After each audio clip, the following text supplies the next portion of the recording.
سلام البنات، كي دايرين؟ لاباس عليكم؟ اليوم البنات جبت لكم واحد الوصفه رائعه وبنينه بزاف.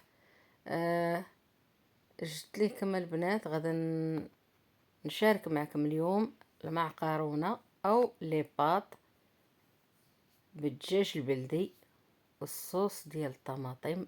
كتجي اكثر من رائع. هاد النوع البنات، هاد النوع ديال لي باط، هذه الرسولات، هذه النوع كيقولوا ليه الرسولات، ولكن البنات كتجي ممتازه وبنينه وكتجي حبه حبه بحال فوره. هنا كنحتاج لهاد الكميه ديال الدجاج البلدي، كنحتاج الصوص ديال المطيشه، ثومه، قزبر والمعدنوس، بصله. كتبغي الصوص ديال المطيشه بزيد.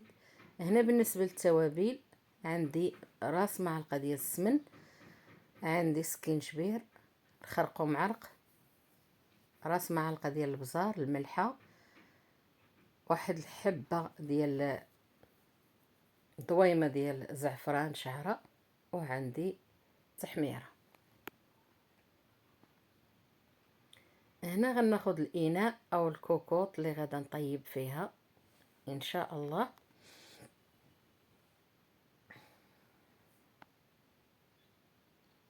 هنا بعد ما درت الدجاج ضفت عليه البصله، التوابل، وضفت الزيت تقريبا نص كاس صافي، وغنديرها ان شاء الله تشحر على نار مهيله حتى طيح ليا ديك البصله ويتحمروا ليا دوك الحيمات يذهبوا. وعاد ان شاء كيف ما كتشوفوا، وعاد ان شاء الله غادا نضيف الماء الكافي اللي غادي يطيب ليا فيه الدجاج، لان كنعرفوا ان الدجاج البلدي كيهز طياب. يطيب الدجاج ان شاء الله وغادا نزولو. وعاد الى المرق بقى قليل غادا نضيف القليل اللي على حساب لي باط اللي غيطيب ليا طيب ليا فيه لي باط. وهانتوما معايا. هنا غادا نضيف ان شاء الله مطيشه بعد ما تشحر اللحم وخذ اللوين ديالو. صراحه واحد الرائحه طالعه رائعه كتشهي. هنا ضفت مطيشه وضفت واحد تقريبا كاس ديال الماء. بعد ما غتندمج ليا مطيشه مع هذا الخليط غادا ان شاء الله هنا غادا نضيف واحد المعلقه كبيره من طماطم مركزه. كنعرفوا ان هذا النوع ديال لي باط كتبغي مطيشه بزيد. بعد ما غيندمج ليا هذا الخليط مزيان مع هاد المطيشه غادا ندير الماء الكافي ان شاء الله كيف ما سبق وذكرت لكم.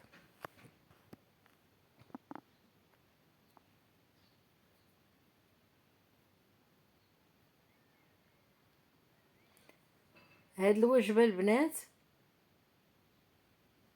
كنحتاجوها للعشاء او الغداء، عمليه هي العشاء يا الغداء، وجبه مشبعه. هنا كيف ما كتشوفوا صافي راه تشحر ليا هاد المقادير كلها. غادا نضيف ان شاء الله دابا الماء. هذا هو القدر ديال الماء اللي ضفت. غادا نسد على الكوكوط وغادا نخلي الحيمات تيطيبوا. وهانتوما معايا. هنا بعد ما طابوا لينا الحيمات كيف ما كتشوفوا راه طابوا مزيان. كيلو غنقص منه تقريبا من هاد لي باط، كيلو غنقص منه كاس. عندي تقريبا 2 زلافات من هاد زلافات كبار هما اللي غادا نستعملهم في هاد الوجبه.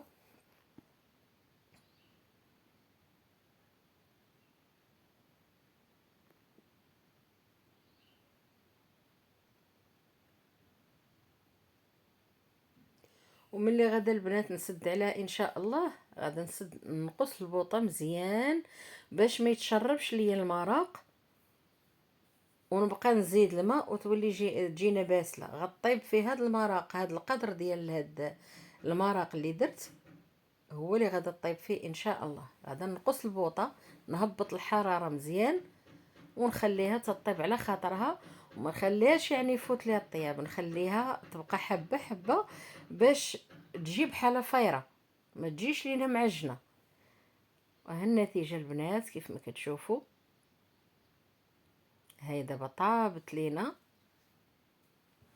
شوفوا البنات، ما معجنه ما حتى شي حاجه، يعني حبه حبه. نتمنى انكم تجربوا هذه الطريقه ديالي، وغتنال ان شاء الله الاعجاب ديالكم. وصدقوني البنات راه كتجيب بنينه بزاف، وخصوصا حنا دايرين فيها الدجاج البلدي. وحتى الدجاج العادي البنات هي كتجي فيه زوينه، غير هذا كتجي بنينه يعني على الاخر. هنا غادا نرد الحيمات ونسد عليهم في الكوكوت، ولكن الكوكوت راه طافي عليها، غير علين ما نقدم في طبق التقديم ويسخن لينا الدجاج. وهانتوما معاه. وهنا البنات هذه هي النتيجه ديالنا بعد ما قدمنا هذا الطبق. يعني ما درتوه في القصريه، كيجي بنين في القصريه بزاف. جا على هذا الشكل، جا رائع، لا في المذاق ولا في المنظر، جا كيشهي. نتمنى ان هاد الطريقه ديالي تكون نالت الاعجاب ديالكم، وشهيه طيبه. والى فيديو قادم ان شاء الله.